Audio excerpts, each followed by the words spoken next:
Lesson C is standard vertex form. So we're dealing with quadratics, and we are going to start to figure out different transformations. What is the actual graph done? So, first of all, we're going to deal with a straight line. How can we make the red line fit on top of the green line? What would we have to do to it? Any suggestions? Okay, make the equation the same, sure. I could change the number here to make my y-intercept the same, absolutely. What else could I do? Any ideas? Well, how about just sliding it over? Could I slide it over? And it would sit on top? I could, couldn't I? How far would it have to move? It would have to move from here to here. So it would have to add 3. So if I added 3 to this guy, who's actually at an x minus 1 intercept, okay, if I added 3 to the negative 1 intercept, where am I going to end up? Positive 2 intercept, okay? So, why does it, okay, the reason it's not safe, that's right, it's not swapped out, exactly, because that would be a bracket. So remember, we'd have to take it out of brackets and solve for x. So this is actually an intercept of the opposite, it's a negative 1 intercept. This is a positive 2 intercept, it's opposite of what you see in brackets. So this guy, I would have to add 3, and I would create this transformation. We're going to do the exact same thing now with a quadratic graph. We're going to add things to different parts of the equation. So let's take a look at a different one. We're going to first start with our basic equation. So, we're going to sketch a little graph of our basic equation of y equals x squared. So, y equals x squared has x and y intercepts right at 0, 0. Okay, and has not moved off the origin. Now, if I have a number here, they're going to call it q. That q number, if I change that number to different numbers, we're going to see what's going to happen to our basic graph.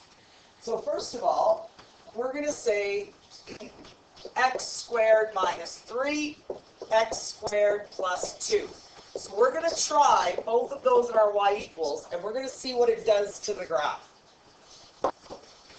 Okay, so everybody needs their calculator. You're going to go to your y equals in your calculator.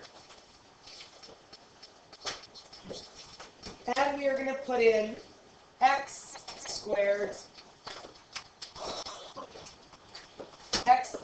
in our y equals, subtract 3. Okay? X squared subtract 3. Now, in the second one, we're going to put x squared, the normal x squared. So x squared. Now we're going to make that one a thick line. So make your line over here left of y2. Make it twitch so you can hit enter once. If you hit enter once, it's going to make it a thicker line. Okay? If you have one of those colored one, it's going to make it just a different color. Okay? So this guy, x squared, we're going to make it thicker. So we're going to see what happens to this original graph. The thick graph will be our original. So now we're going to hit graph. So if I look at my thick graph, what happened to my thick graph? What did it do? It shrunk. No, it didn't shrink. It did what? Okay, it glided. Which one am I comparing to? The thick one or the one below? I'm comparing to the thick one, the original one that's right at 0, 0. So what did this guy that's going below, what did it actually do? It moved from 0, 0 and it slid down the y-axis. That's all it did. So it slid down the y-axis 3 places. That's how it got to negative 3. Okay? Now we're going to go back up. And we're going to change the negative 3 there, then subtract 3 to a plus 2. What do you think we're going to have here? It's going to go above. So let's take a look. See, our original one is thicker, and now this one moved up the y-axis. So whenever you're doing and worrying about a q number, so if you've only got x squared and a different number, you've got no x variable alone. You've got x squared and a constant. Whenever you've got this situation, x squared and a constant like this, it will always just slide up and down the y-axis. Okay? Now, how does it change? All it's doing is sliding up and down the y-axis. That's what it's actually doing. Okay? Now, how many steps it moves is the number that it has. Make sure you're writing all of this down, please.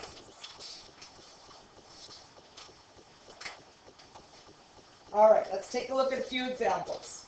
So this one here, they're showing us exactly what we just did in our calculators. So these are the actual graphs that you have in your notes. This was from our calculator. Our original graph is the dark one. The +2, that is our dotted line. This graph right here, all it has done is it has slid from 0, 0, it's slid up to +2. That's all it did. And now the same shape, same everything, it just moved where it started, okay? It's not sitting on the x-axis anymore, it moved up to +3.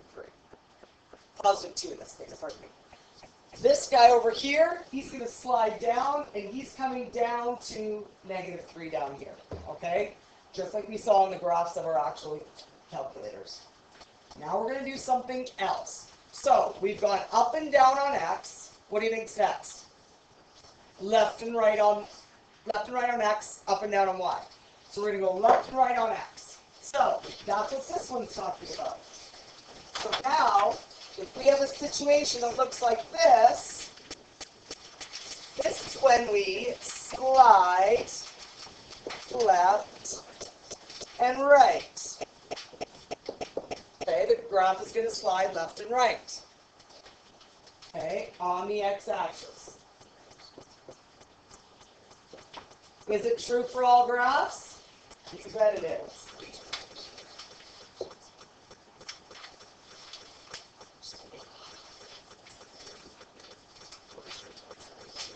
Now we're going to take a look at our calculator. So, in your calculator, okay, so this next page is showing us that it is going to slide across the x-axis. Okay, here we're sliding to the right, over here we're sliding to the left. Okay, we're going to do that in our calculators. You're going to grab your graphing calculator. In the y equals, in y1, we are now going to insert this equation, okay, in the calculator. So, yes, if there's a bracket, you must insert the bracket. X squared, x, and then subtract 2. X subtract 2, bracket squared. Okay? So the x is in brackets, the squared sign's on the outside of brackets. If the brackets are there, yes, you do need the brackets. Okay, now we're going to hit graph, and we're going to see exactly what it's done. It started from the middle, and it slid to the right. Now, what are you noticing? What are you noticing? Hopefully you're noticing this. In brackets, remember, we always have in brackets, and we have factors in brackets. Whenever I say pull them out of brackets, are they the identical sign? If you remove something from brackets, are the identical sign? They are opposite signs. For example, if we have this, y equals x minus 3, x plus 4. If I say to you, what are the x-intercepts? You take them out of brackets, x equals 3, x equals -4. Same idea here. When we've got brackets, the direction it moves is not the direction in the bracket. The bracket here is saying it's negative. Well, normally negative, we'd move left. That's not what we're going to do because it's a subtract sign in brackets. If we pulled it out, it would become positive, which means it's going to move to the right. So any negative in brackets moves to the right. Any positive in brackets will move to the left because you've got to take them out of brackets. That shows you which direction they're going. Positive moves right, negative moves left. Okay? Let's take a look at putting all those features together. Here is our x squared. We're going to put all of it together But this is the one where we investigate all of those values of y. Pardon me, the values of a. Remember we talked about the values of a and what they do to the graph, because a has a job. A's got two specific jobs. What's the first job A has? What is A going to tell us?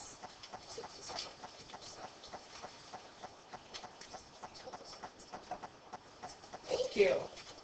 So A is going to tell us if it's going to go up or if it's going to point down.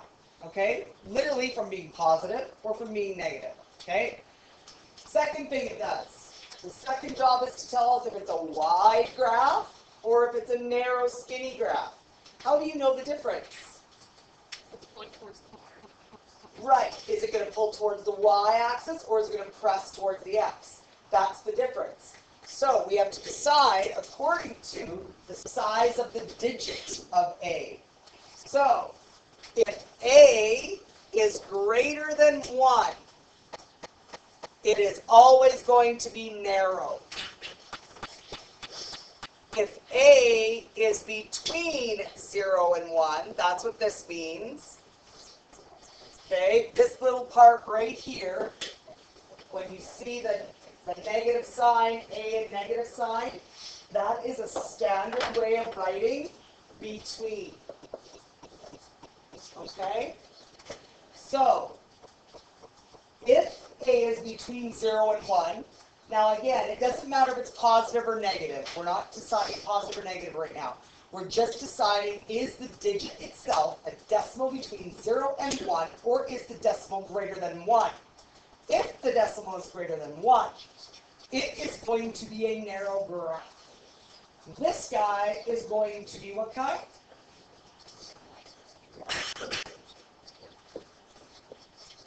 Fly graph. So let's take a look and see what the graphs show us on the next page. So, we have a 2 in front of x squared. 2 is greater than 1. We are noticing that the graph is starting to widen. If we look at the graph right here, it is starting to get wider than the dotted x squared graph. Or sorry, I'm backwards on that one. The red graph is the original. This is our x squared original. The dotted line is our narrowing graph. Yes, sir. Yes.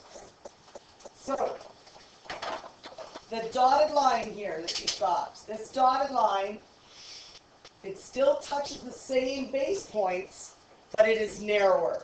Okay? It's narrower for the simple fact that 2 is bigger than a 1. That's all it is.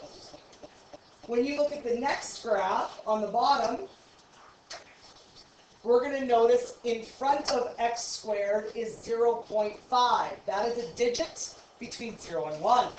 That means your graph is going to be wider. That's why this graph is wider here. Okay? And again, it's going to be pressing towards the x-axis when it's wider. Okay, so factors when A is between 0 and 1. Now again, we would do a reflection of this if A is negative. So let's say I've got y equals negative 0.5 x squared. All that does to this graph is it flips it upside down. Okay? Everything else would be the same. It would be the same width. It would be identical. It would just flip upside down just by simply putting the negative sign. Okay? All right, let's take a look at a few transformations. And this is exactly what this one's talking about. So, what has happened? So, two things have happened to this graph. We are going to take a look at the numbers in front of x squared. So, we're going to look at negative 2 in front of x squared. And if we don't see anything, it's a hiding positive 1. So, this hiding positive 1 here compared to a negative 2. So, the positive compared to the negative, the first change is one's pointing up, one's pointing down. That's the first obvious difference. Hopefully you can see. One goes down. Then, the second obvious difference. A 2 is a bigger digit than a 1. Speaking of the actual absolute value of the digit. So because he's bigger, he's going to narrow. So that's why these are pulling closer towards the X, or the y-axis. Okay, because it's narrowing. Let's take a look at the guy on the bottom. What's happened to this guy? Well, we're going to compare again. We've got a hidden positive 1 there, and now we've got a negative 0.5. So, obvious difference, going from up. The negative means it's going to go down. Okay, so we're going down. But what did that 0.5 do to our normal graph? Stretched it, made it wide. Okay, so that guy's going way wider now. All right. Our vertex and the axis of symmetry. We're going to talk about now, we're going to put all 3 parts together. The A, the P, and the Q. So the A, the P, and the Q. This is called standard vertex form right there. Okay? That is standard vertex form. When we pull it out of brackets, our vertex is at P, comma, Q. Always. So what that means is, it's the opposite sign of P, because P in brackets here is negative, P here is positive. Here Q is positive, here Q is positive. So which one changed signs? Only P. And why did he change signs? Because he's in brackets, exactly. That's the only reason he changed signs, because he's in brackets. So, we get our vertex, that's why this is called standard vertex form, because we get our vertex from the P and the Q. So it tells us exactly its lowest point or its highest point, and it tells us where we can chop it in half. Okay? So our vertex is at PQ. Let's take a look at the next question. Let's look at our transformations. We're going to create a graph. So our normal graph is y equals x squared with a hidden 1 there. Okay? Remember, that's like saying y equals x plus 0, x plus 0. Okay? The plus 0 and the plus 0 are the x-intercepts in the middle. Okay? Now, if we take a look at this graph, he's moved from the middle and he went up and left. Okay? So, which letter, if I were to write my y equals a x minus p squared plus q, we're just going to compare, we're going to pretend right now that the a stayed the same. Okay? We're going to pretend a is 1. So, a is 1. Perfect. So we have y equals a hidden 1 in front of our bracket. Okay? We've got an x in the bracket. So far, that's all we know. Now we're going to find the vertex. Our vertex comes right from our graph right here. So we're going to find that vertex who is at negative 1, positive 3. So negative 1 and 3. That's our vertex. That tells me my PQ number. Okay? So, how far left did it move off of 0? How far left? It went 1 step left. Okay? So, since it moved left, and P's negative here, how do I put P in the bracket? Positive. Good. He's got to be opposite. So this guy's going in as a positive 1. Okay? So this guy says he moved left 1. Perfect. We've got that taken care of. Now, we also need to know that he moved up 3. So since he moved up 3, what number, and how would I write that on the end there? Just plus 3. Good. Okay? The Q number always keeps his sign as in vertex. Okay? The P number is the only one that changes his sign. So this guy tells me he went left 1 and up 3. And again, it's comparing from the original that starts in the middle. Okay? That's our transformations. This is your homework. I would like you to try these 4 questions. We will revisit those tomorrow. So we're going to see some transformations here. We'll look inside. We'll pull that out as a positive 3. So that means the graph moved right 3 parts, 3 steps. Positive 6 tells us it went up 6. Let's take a look at the next one. This guy in brackets comes out as a -2, which means he goes left 2. The -5 here tells us he goes down 5. Now we're going to take a look at the bottom 2 questions. So comparing to our normal graph, our basic y squared, y equals x squared graph, if our normal point lies on this line, what you've got to do is you need to take what's in brackets and find out what has happened. The -3 in brackets, again, is going to tell us, coming out as a positive, that he is going to move right. So he's moving right 3 steps. Okay, so 3 to the right.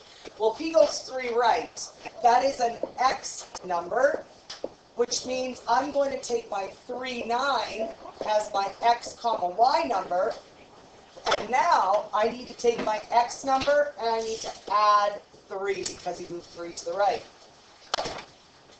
which changed my coordinate point now to 6, 9. This is the new location on the new graph. Same thing's going to happen to the next situation. Again, comparing to our normal graph.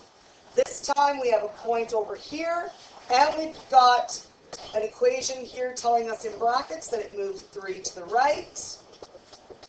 And the 6 tells us it went up 6. So that tells us with our x number, we're going to add 3, and with our y number, we're going to add 6. So I'm literally going to take this digit here, -4, 16, and I'm going to add 3 and add 6.